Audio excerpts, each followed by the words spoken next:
अस्सलाम वालेकुम। आज हम नेफ्रॉन की स्ट्रक्चर और फंक्शन के बारे में डिस्कस करेंगे। नेफ्रॉन क्या है? स्ट्रक्चरल एंड फंक्शनल यूनिट है किडनी का, और दोनों किडनीज में से हर एक किडनी के अंदर मिलियन की तादाद में पाए जाते हैं नंबर ऑफ नेफ्रॉन्स।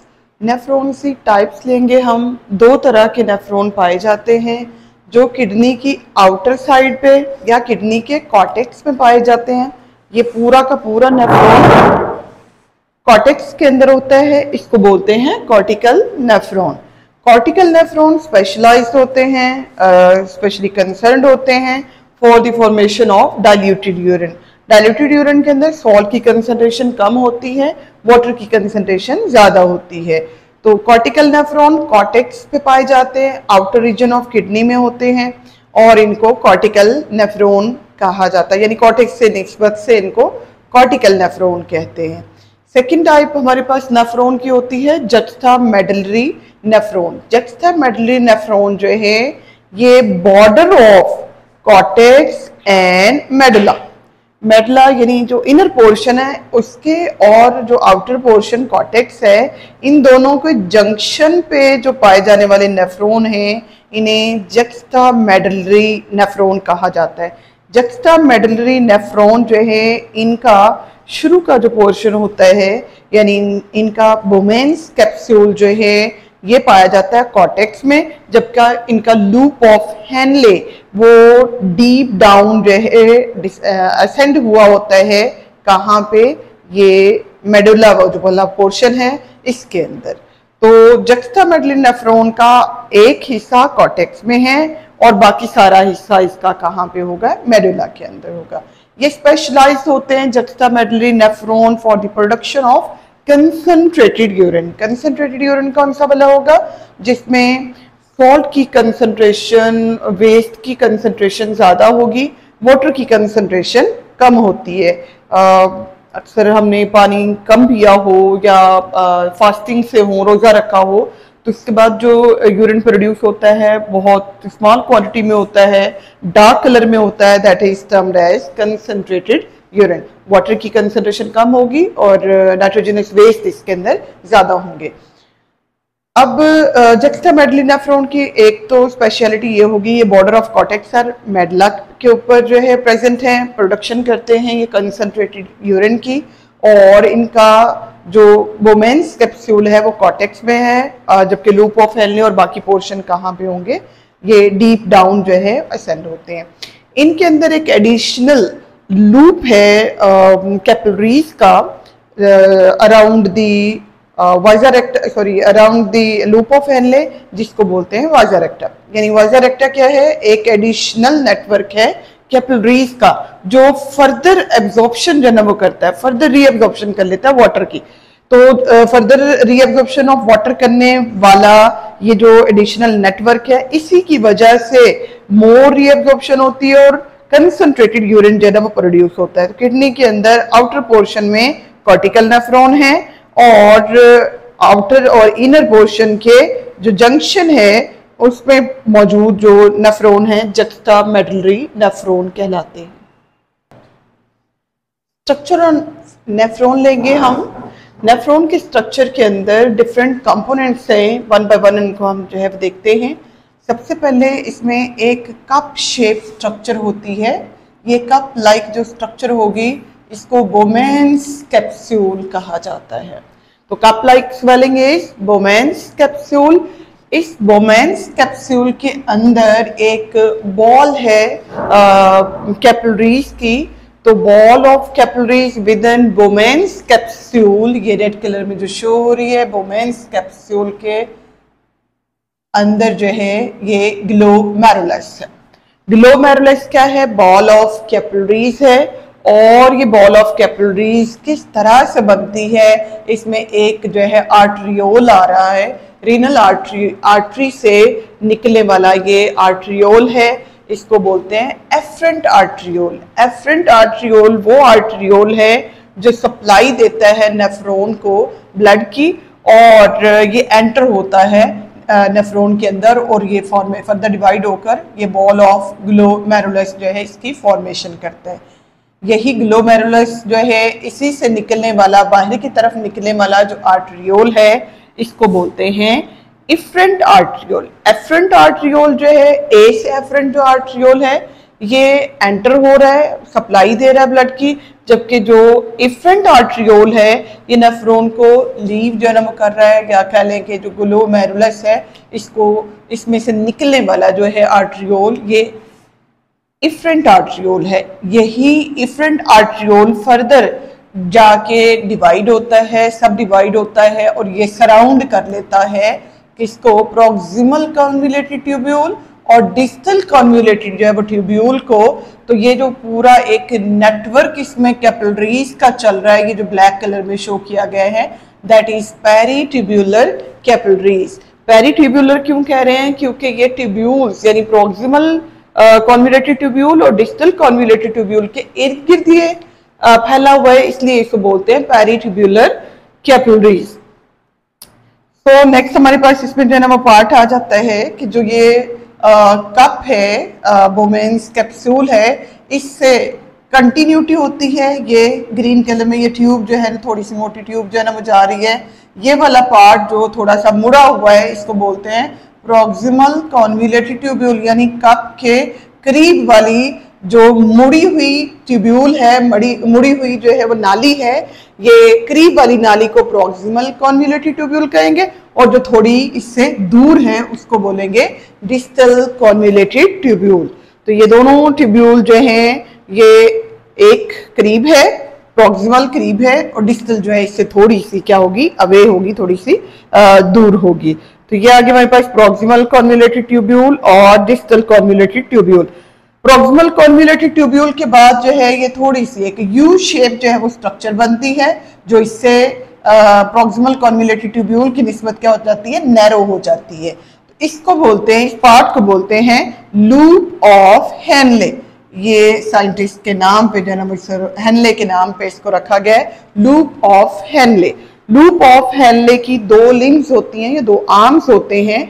ये जहां से डाउनवर्ड जो है डिसेंड हो रही है, इस आर्म को कहते हैं डिसेंडिंग लिम्ब, जबकि जब नीचे आने के बाद ये ऊपर की तरफ जा रही है, तो ये वाली लूप ऑफ हेनले का ये वाला जो आर्म है, इसको बोलते हैं असेंडिंग लिम्ब। जो ऊपर की तरफ जा रही है असेंडिंग है, जो नीचे की तरफ आ रही है वो डिसेंडिंग है। तो असेंडिंग और डिसेंडिंग लिम्ब से मिलकर क्या बन रहा है, लूप ऑफ हेनले जो है वो बन रही है। तो loop of Henley U shape tubule है, और असेंडिंग और डिसेंडिंग लिम्स पर ये मुश्तमिल होती है।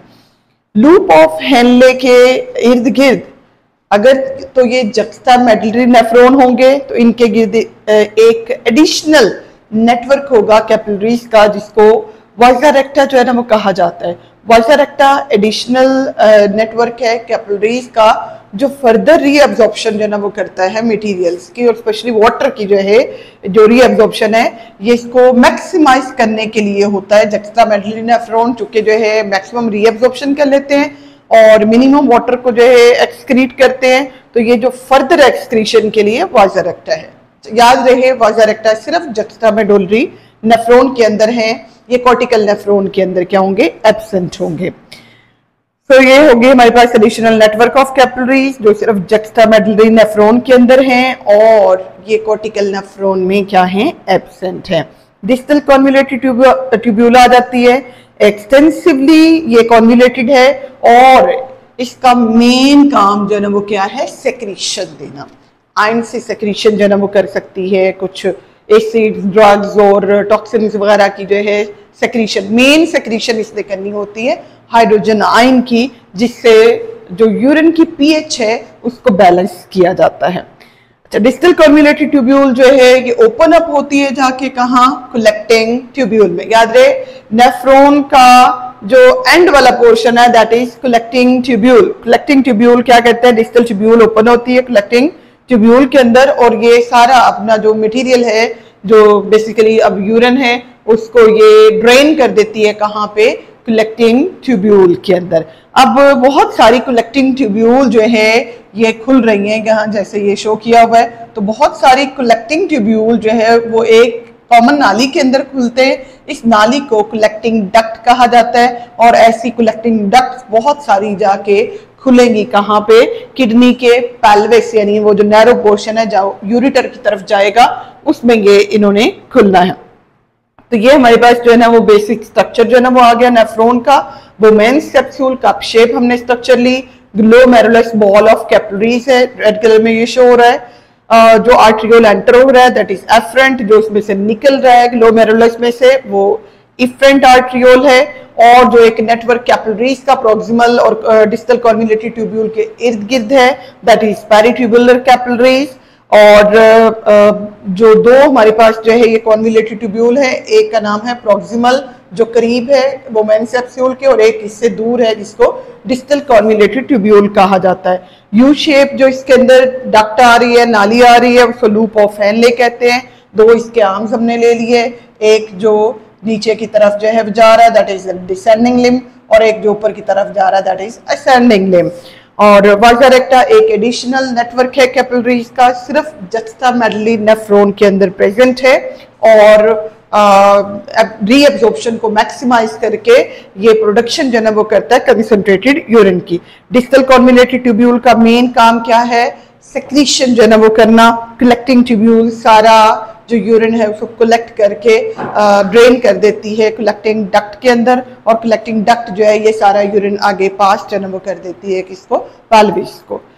अब बात करेंगे फंक्शंस ऑफ नेफ्रॉन की। नेफ्रॉन के दो मेन फंक्शंस हैं, एक तो इसने ऑस्मो रेगुलेशन करनी है यानी अमाउंट ऑफ वाटर को बैलेंस करना है। अगर तो बॉडी के अंदर अमाउंट ऑफ वाटर ज्यादा है, ब्लड के अंदर अमाउंट ऑफ वाटर ज्यादा है, तो इसने रीअब्जॉर्प्शन को क्या करना है, इसने कम कर देना है। रीअब्जॉर्प्शन कम करेगा और यूरिन कौन सा बनेगा, डाइल्यूटेड बनेगा। लेकिन अगर ब्लड के अंदर वाटर कम होता जा रहा है, कम पड़ा हुआ है वाटर, उस सूरत में ऑस्मो रेगुलेशन करने के लिए क्या करेगा कि कंसंट्रेटेड यूरिन की फॉर्मेशन जो है ना वो करेगा, और मैक्सिमम रीअब्जॉर्प्शन होगी और मिनिमम जो है सेक्रीशन होगी। अब ये जो ऑस्मो रेगुलेशन करनी है, ऑस्मो रेगुलेशन के नतीजे में जो यूरिन बन रहा है उसकी फॉर्म डिफरेंट हो सकती है, वो इसमें कंसंट्रेटेड हो सकता है, वो डाइल्यूटेड भी हो सकता है। तो ये डिपेंड करेगा कि कंसंट्रेटेड कब बनेगा। ऑस्मो रेगुलेशन करने के लिए ही कंसंट्रेटेड बनाया जाता है, और ऑस्मो रेगुलेशन के लिए ही इसको डाइल्यूटेड फॉर्म में प्रोड्यूस किया जाता है। यूरिन की फॉर्मेशन करने के लिए 3 स्टेप्स के अंदर जो है नेफ्रॉन वर्किंग करता है। फर्स्ट स्टेप इसमें फिल्ट्रेशन का है, सेकंड जो है रीअब्जॉर्प्शन का है, थर्ड जो है इसमें सेक्रीशन का है। कि मैं अभी इसमें जो है ना इलेबोरेट करती हूँ। फिल्ट्रेशन जो है ये ग्लोमेरुलस, ये जो पोर्शन है, हमने कहा ब्लड की सप्लाई आ रही है एफरेंट आर्ट्रियोल से, ग्लोमेरुलस जो है इसमें पोरस जो है ना वो होता है, इसमें पोर्स जो है ना वो पाए जाते हैं, यानी इसके अंदर जो वो नेटवर्क आ रहा है ना कैपिलरीज का, बहुत बारीक जो है ना नालियां होती हैं, यहाँ से ब्लड फिल्टर होकर इस मटेरियल को, बहुत सारे यूजफुल और बहुत सारे वेस्ट मटेरियल सारे इकट्ठे हो जाते हैं कहाँ पे, इस यू शेप जो है स्ट्रक्चर के, सॉरी कप शेप जो है वो स्ट्रक्चर के अंदर, बोमेन्स कैप्सूल के अंदर। अब इसका जो है फिल्ट्रेट को ग्लोमेरुलर फिल्ट्रेट भी कहा जाता है, इसको बोमेन्स फिल्ट्रेट भी कहा जाता है। बोमेन्स फिल्ट्रेट क्यों कह रहे हैं, क्योंकि इसके अंदर है, और ग्लोमेरुलस फिल्ट्रेट क्यों कह रहे हैं, क्योंकि ये फिल्टर होकर आ रहा है ग्लोमेरुलस से। अब ये फिल्टर होकर यहाँ पे आ गया, चूंकि जो इसमें ब्लड वेसल्स हैं, जो कैपिलरीज का ये जो नेटवर्क है, इस नेटवर्क की स्ट्रक्चर भी पोरस है, और ब्लड जो है वो प्रेशर से फ्लो कर रहा है, तो इस प्रेशर की वजह से बहुत सारे यूजफुल मटेरियल भी इस फिल्ट्रेट के अंदर जो है ना वो आ जाएंगे, और फिल्ट्रेशन होने के बाद इसमें ना सिर्फ ये कि नाइट्रोजनस वेस्ट और वाटर है, बल्कि इसमें अमाउंट ऑफ ग्लूकोज हो सकती है, अमाइनो एसिड्स हो सकते हैं, इसमें यूजफुल सॉल्ट्स भी हो सकते हैं। अभी में जितने भी यूजफुल मटेरियल हैं उन सारे मटेरियल्स को रीअब्जॉर्प्शन उसकी जो है ना वो की जाएगी। रीअब्जॉर्प्शन के लिए मेन जो पार्ट है इसके अंदर दैट इज रिस्पॉन्सिबल, वो कहेंगे हम इसको प्रॉक्सिमल कॉन्वोल्यूटेड ट्यूब्यूल। ये वो हिस्सा है जहां पे क्या होनी है, रीअब्जॉर्प्शन होनी है। ये वो हिस्सा है जहां फिल्ट्रेशन होनी है। यहाँ मेनली क्या हो रहा है, फिल्ट्रेशन हो रही है। और अगर हम इस प्रॉक्सिमल कॉन्वोल्यूटेड ट्यूब्यूल की बात करें जिसके इर्द गिर्द पेरिट्यूब्यूलर कैपिलरीज जो है ना वो पड़ी हुई हैं और कुछ पार्ट जो है इसका ये वाजा रेक्टा की सूरत में डाउनवर्ड एक्सटेंडेड है। तो ये प्रॉक्सिमल कॉन्वोल्यूटेड ट्यूब्यूल क्या कर रही है, it is responsible for reabsorption. Reabsorption में क्या किया जाता है, रीएब्जॉर्प्शन में जो यूजफुल मटेरियल है, जो ग्लूकोज है, अमाइनो एसिड हैं, सॉल्ट्स हैं और इवन जितना वाटर रिक्वायर्ड होगा उन सबको इस प्रॉक्सिमल कॉन्वोल्यूटेड ट्यूब्यूल से रीअब्सॉर्ब करके ये जो पेरिट्यूब्यूलर कैपिलरीज का नेटवर्क है इसके अंदर भेज दिया जाता है। अब जो फिल्ट्रेट इस कॉन्वोल्यूटेड ट्यूब्यूल के अंदर मूव कर रहा है और या मूव करके डाउनवर्ड जो है ना वो जा रहा है, ज्यादातर मटेरियल इसमें से रीअब्सॉर्ब हो गए हैं। जो यहाँ लूप ऑफ हेनले के अंदर आता है इसमें मेनली जो है ना वो क्या है, नाइट्रोजनस वेस्ट मटेरियल है। कुछ इसके अंदर आयंस मौजूद होते हैं, लाइक उसमें सोडियम जो है ना क्लोराइड आयन, सोडियम आयन, तो ये आयंस इसके अंदर हो सकते हैं, वाटर हो सकता है, नाइट्रोजनस वेस्ट मटेरियल हो सकता है। अब ये सारा लूप ऑफ हेनले के अंदर वाटर और सोडियम जो है इसकी अमाउंट को बैलेंस किया जाता है। ऑस्मो रेगुलेशन यहाँ इस पार्ट के अंदर स्पेशली वर्क जो है वो करती है और जो मटेरियल यहाँ से डिस्टल कॉन्वोल्यूटेड ट्यूब्यूल की तरफ जाता है वो ज्यादातर उसके अंदर जो कंटेंट होते हैं वो यूरिन के होते हैं और उस यूरिन के कंटेंट के अंदर डिस्टल कॉन्वोल्यूटेड ट्यूब्यूल की जो एपिथेलियम है, यानी इसकी जो ये एपिथेलियल लाइनिंग है, इस लाइनिंग से सेक्रीशन की जाती है मेनली H+ आयंस की। हाइड्रोजन आयंस जो हैं इनको सेक्रीट जो है वो किया जाता है। तो सेक्रीशन का अमल कहाँ पे चल रहा है, डिस्टल कॉन्वोल्यूटेड ट्यूब्यूल के अंदर। यहाँ पे क्या चल रही है, दैट इज सेक्रीशन। तो ये 3 स्टेप्स के अंदर प्रोसेस जो है वो कंप्लीट होता है। सेक्रीशन किस चीज की है, ट्यूबुलर एपिथेलियम जो है नेफ्रॉन की सेक्रीट जो है ना वो करते हैं बहुत सारी सब्सटेंसेस को ल्यूमेन के अंदर, यानी इस खाली जगह के अंदर जिसमें यूरिन जो है मेनली जो है ना वो गुजर रहा था, इस यूरिन के अंदर साथ में हाइड्रोजन आयन जो है इनको सेक्रीट कर दिया जाता है। हाइड्रोजन आयन का काम क्या है, यहाँ पे इसने यूरिन की जो पीएच है इसको स्टेबल करना है, उसको मेंटेन करना है। इसके अलावा कुछ एडिशनल मटेरियल्स को भी सेक्रीट किया जा सकता है। ये एसिड्स हो सकते हैं, ड्रग्स हो सकते हैं और टॉक्सिन्स हो सकते हैं। ये है वो मटेरियल जिनको क्या किया जाएगा, सेक्रीट किया जाएगा डिस्टल कॉन्वोल्यूटेड ट्यूब्यूल से। तो ये थे जी हमारे पास जो है ना वो functions of nephron. Main function है ऑस्मो रेगुलेशन और यूरिन फॉर्मेशन। ये 3 स्टेप्स के थ्रू ये कंप्लीट होता है।